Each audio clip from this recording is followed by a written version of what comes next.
مریض، مسافر، عورت، نابالغ لڑکا اور غلام جمعے کی نماز سے مستثنیٰ ہیں، یعنی ان پر جمعہ فرض نہیں۔ اگر چاہیں تو پڑھ لیں، نہ بھی پڑھیں تو انہیں کوئی گناہ نہیں، صرف ظہر کی نماز پڑھ لیں۔ گھر میں نماز اس طرح پڑھیں: پہلے 4 سنتیں، پھر 4 فرض، پھر 2 سنتیں اور پھر آخر میں 2 نفل پڑھیں۔ عورتوں کے محسوس حالات ہونے کی وجہ سے ان پر جمعہ فرض نہیں کیا گیا۔ اگر اپنی مرضی سے چاہیں تو گھر میں پڑھ سکتی ہیں، یہ بہت ہی اچھی بات ہے۔ ابو عمر شیبانی سے مروی ہے، انہوں نے عبداللہ رضی اللہ تعالیٰ عنہ کو دیکھا کہ وہ جمعہ کے دن عورتوں کو مسجد سے نکال رہے تھے اور کہہ رہے تھے کہ اپنے اپنے گھروں کی طرف نکلو، وہ تمہارے لیے بہتر ہیں۔ ادھر میں آپ سے ایک بات کرنا چاہوں گی کہ کوئی یہ نہ سمجھے کہ عورت کے لیے جمعہ پڑھنا یا جمعے سے محروم ہونا کوئی بہت بڑی محرومی ہے۔ اگر وہ گھر میں نماز پڑھیں گی تو انہیں وہی اجر ملے گا۔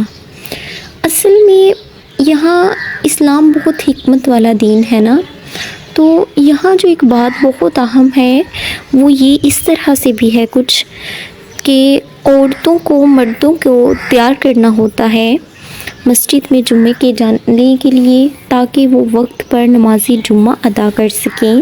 شاید ایک یہ ریزن بھی ہو سکتی ہے کہ عورتوں کو گھر میں جمعہ پڑھنے کا حکم دیا گیا، تاکہ وہ وقت سے اپنے مردوں کو تیار کر کے جمعہ کے لیے بھیج سکیں، کیونکہ جمعہ کے وقت کام کاج کو روک دینے کا کہا گیا۔ مردوں کے لیے تجارت وغیرہ اور ذریعہ معاش کو وقتی طور پر سٹاپ کرنے کا حکم دیا گیا، وہ صرف اس لیے تھا کہ مردوں پر یہ جو جمعہ کی نماز ہے یہ بہت ہی اہمیت اور فضیلت والی نماز ہے، اس لیے مردوں کا جمع ہونا بہت ہی زیادہ ضروری ہے۔ تو اس وجہ سے بھی عورتوں کو روکا گیا کہ وہ گھر سے مردوں کو وقت پر ریڈی کر کے جمعے کی نماز کے لیے بھیج سکیں۔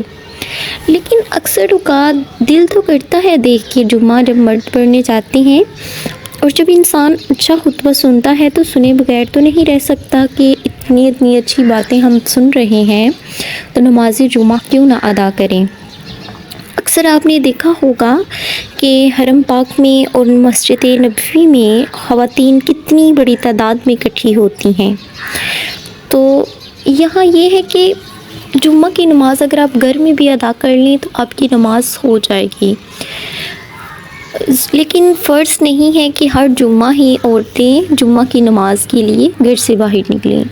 اجتماعیت تو بہت اچھی بات ہے، دل کی حالت بھی اس سے اچھی ہوتی ہے۔ جو لوگ اجتماعیت میں رہتے ہیں وہ کامیاب ہو جاتے ہیں، زندگی میں خوش رہتے ہیں۔ اکثر جو لوگ زندگی میں خوش ہوتے ہیں ان کی سوشل لائف بہت اچھی ہوتی ہے۔ ہمارے لیے یہ مسجد، مدرسہ اور اجتماعی عبادتیں اور اکٹھے ہونا نماز تراویح کے لیے، نماز عیدین کے لیے، تو یہ دل کو بہت ہی سکون اور خوشی دیتے ہیں۔ دل کے لیے سکون اور خوشی کا بہت بڑا ذریعہ ہیں۔ جو شخص صرف اکیلے رہ جاتے ہیں نا، کٹ آف کر لیتے ہیں معاشرے سے، وہ کبھی بھی خوش نہیں رہتے۔ جتنا مرضی شو کروا لیں وہ اس طرح سے خوش نہیں ہوتے۔ انہیں کئی طرح کے مسائل اور پریشانیاں لاحق ہوتی ہیں۔ بہت سے لوگ اپنی کوئی بھی چیز کسی سے شیئر نہیں کرتے، نہ کوئی وہ اپنی مہارت کسی سے شیئر کرتے ہیں، نہ کوئی صلاحیت اور نہ کوئی سکل، نہ کھانا پینا، نہ وقت، نہ قوت۔ وہ خود سب کچھ انجوائے کرنا چاہتے ہیں، لیکن ایک وقت ایسا آتا ہے جب وہ پہلے تو خود انجوائے کرتے رہتے ہیں، پھر کیا ہوتا ہے، پھر وہ ڈپریسڈ ہوتے ہیں، ڈپریشن کا شکار ہو جاتے ہیں۔ تو ان کی ٹینشن، ان کا جو ڈپریشن ہے اس کا بہترین علاج گیدرنگ ہے، اجتماعیت ہے۔ کیوں کہا گیا ہے کہ مریض کی عیادت کریں؟ کیوں کہا گیا ہے کہ جنازے میں سب اکٹھے ہوں؟ کیوں کہا گیا ہے کہ میت کے بعد گھر والوں کا خیال رکھو؟ میت جب دفنا لی جائے گھر والوں کا خیال رکھیں۔ یہ سب جو چیزیں ہیں وہ اسلام ایک خوبصورت دین ہے، وہ معاشرے کو اکٹھا کرنا چاہتا ہے۔ یہ سب احکام اس لیے دیے گئے کہ لوگ جو مسلمان ہیں وہ اجتماعیت کو اختیار کریں اور دل سے سکون اور خوشی محسوس کریں۔ کسی بڑے کام کے لیے اکٹھ بوجھ ہلکے کر دیتا ہے۔ جب کوئی بندہ بالکل ڈپریسڈ ہونا اس کا اسلام نے اس سے پہلے حل بھی بتا دیا.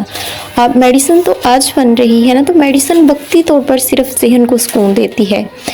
وہ لوگوں میں زیادہ زیادہ بیٹھے ہنسے گل مل جائے تو انشاءاللہ اس کا ڈپریسڈ کم ہو جائے گا. تو جمعہ کی نماز میں مردوں کو اکٹھ کرنے کا اس لیے حکم دیا گیا کہ ایک تو اجتماعیت سے بھائی چارے اور اخوت کے کو بھی فروغ مل سکے. دوسرا، خواتین کی جہاں تک بات ہے، نماز تسبیح کے لیے اکٹھا ہو جائیں، نماز تراویح کے لیے اکٹھا ہو جائیں. اگرچہ عورتوں کی جماعت کروانے کا حکم نہیں دیا گیا، لیکن سب اکٹھے ہو کے اپنی نماز بھی ادا کر سکتی ہیں.